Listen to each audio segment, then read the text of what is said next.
चैत्र नवरात्र से रौद्र संवत्सर का आरंभ ब्रह्मांड की सत्ता में होने जा रही इस फेरबदल में अब की बार राजा का देवगुरु बृहस्पति है, तो मंत्री का कार्यभार संभालने वाले मंगल अपने आप में दंगल करने की भरपूर ताकत रखते हैं।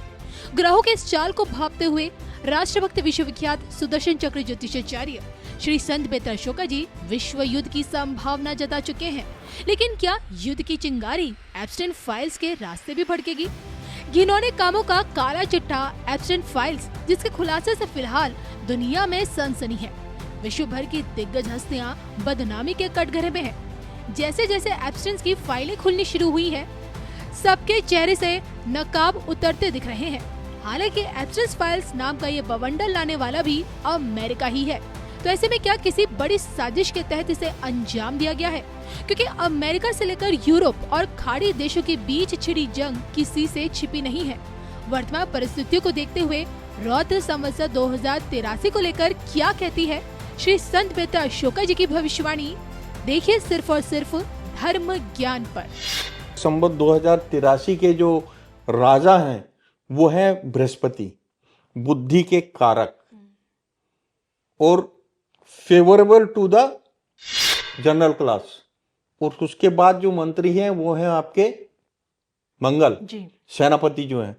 तो सेनापति मंगल होने के कारण वातावरण युद्ध का 2083 संबंध में रहेगा और विश्व युद्ध डेफिनेटली होकर रहेगा। अब बहुत बड़ी भविष्यवाणी करे, वर्ल्ड वॉर की सीधा। देखिए, इसके लिए मैंने पहले भविष्यवाणी कर दी थी कि मेष, सिंह, धनु, मीन और कुंभ, ये जो 5 राशियां हैं, 3 राशियों पे शनि की जो है ढैया लोपात से चल रही है। मेष, सिंह और धनु, इन पे शनि की ढैया लोपात से है। बाकी आपका कुंभ, मीन और मेष पे शनि की 7.5 चल रही है। तो शनि जो है इस टाइम जो है बृहस्पति की राशि में, तो गलत तो ये कहीं पे भी बर्दाश्त नहीं करेंगे। और अगर आप देखेंगे तो इस टाइम वर्ल्ड वॉर जिन कंट्रीज के बीच में होने के कारण होगा वो मेष राशि में आती हैं, मैक्सिमम मेष राशि में आ रही हैं। यूक्रेन मेष राशि में आता है, ईरान मेष राशि में आता है, अमेरिका मेष राशि में आता है, डोनाल्ड ट्रंप की जो है मीन राशि है पॉपुलर नेम की। इसी तरीके से आप इजराइल को देखिएगा तो इजराइल की भी जो है मेष राशि है। और ये उधर लंदन, यूके, यूएसए, ये सब मेष राशि के बीच में आते हैं। तो जो ये बवंडर है ये उठ रहा है। शनि की लोपात की ढैया जो है ये कुछ करा के छोड़ेगी। मैंने ये भी बोला था, मेष, सिंह, धनु, मीन और कुंभ राशि वालों को वायुयान दुर्घटना से बचना है जी। मेरी भविष्यवाणी में सुना होगा। और एक पर्टिकुलर मैंने पीरियड दिया था, उसमें जो है इनको कम से कम जो है ट्रेवलिंग करनी है, फ्लाइट से ट्रेवल कम करना है। हमने देखा ही अभी जिस तरह से। तो ये जो चीजें हैं जो ये भविष्यवाणी की जाती है, बहुत गहन अध्ययन के बाद की जाती है। तो विश्व की जो पोजीशन बन रही है वो इन्हीं राशियों के कारण बन रही है। आप जब भी देखेंगे जो भी इनके लीडर्स हैं या जो भी इन नाम से कंट्रीज हैं, ये कंट्रीज जो हैं वर्ल्ड वॉर का कारण बनेंगी। और world war, third world war होने के 99.9% चांसेस हैं। मैं 100% तो नहीं कह सकता, लेकिन 99.9% चांसेस है। अमेरिका, ईरान, उधर इजराइल और आपका ईरान के साथ जो भिड़ंत होगी जी, और यूक्रेन का जो चल रहा है रशिया के साथ यूक्रेन तो ऑलमोस्ट खत्म हो ही चुका है। तो यूक्रेन की राशि जो है मेष में ही आती है। चलिए, सबसे बड़ी बात यह है कि आपने बताया कि जिस तरह से अब बृहस्पति की सत्ता में और मंगल का जब मंत्रालय होगा तो कुछ ना कुछ तूफानी चक्रवाती देखने को मिलेगा। बिल्कुल, सेनापति मंगल है तो मंगल जो है हिंसक होते हुए, मंगल सेनापति होने के कारण वो ये बर्दाश्त नहीं करेगा कि क्योंकि ऊपर राजा जो है बृहस्पति है, तो राजा बुद्धि का कारक तो बृहस्पति ही है, और उधर फिर शनि जो है इस टाइम मीन राशि में चल रहे हैं। तो जो ये 5 राशियां बताई हैं, इन 5 राशियों में से जो भी लाइन से बाहर निकलेगा, he will have to hear the music. बिल्कुल।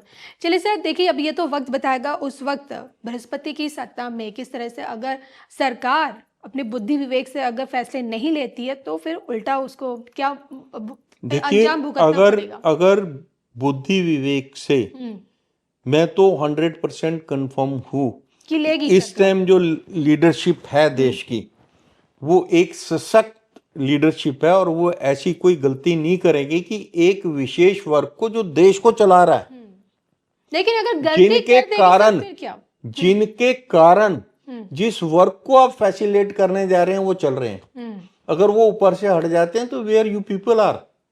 अगर गलती कर देती सर, इसका क्या परिणाम भुगतना पड़ेगा 29 में? डेफिनेटली मंगल मंत्री है और उधर राजा बृहस्पति है, तो वो निर्णय जो है बिल्कुल क्रिस्टल क्लियर होगा सामने आपके। मैं अपने देश के उद्यमियों, मैन्युफैक्चरर्स और प्रोडक्शन से जुड़े सभी लोगों से एक अपील करना चाहता हूं। हमें अपने प्रोडक्ट की क्वालिटी पर बहुत जोर देना होगा। हमारे उत्पाद जहां भी जाएंगे उन पर भारत की छाप होगी। हमें अपने प्रोडक्ट्स को ऐसा बनाना होगा कि वो जिस मार्केट में जाए वहां के नागरिकों का दिल जीत लें।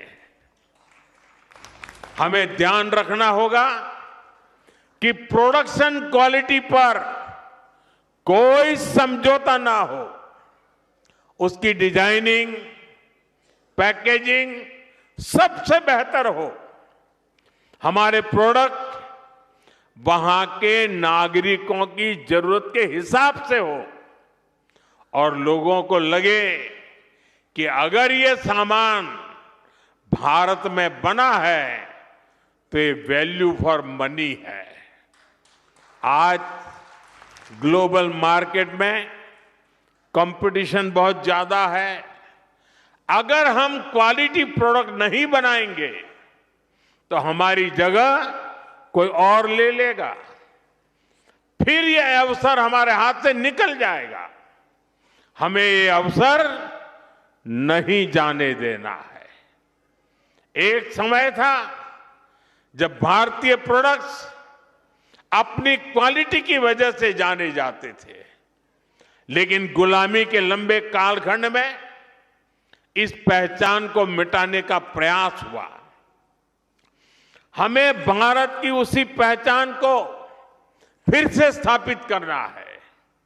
हमें पूरी ताकत लगानी है कि हम अपने प्रोडक्ट की क्वालिटी ज्यादा से ज्यादा बढ़ाएं, ताकि हम उस मार्केट के रूप में स्थायी जगह बना सके, लोगों का दिल जीत सके। क्वालिटी ही भारत में बने प्रोडक्ट की सबसे बड़ी ब्रांडिंग होगी। तभी हम वहां के मार्केट में मजबूत पकड़ बना पाएंगे।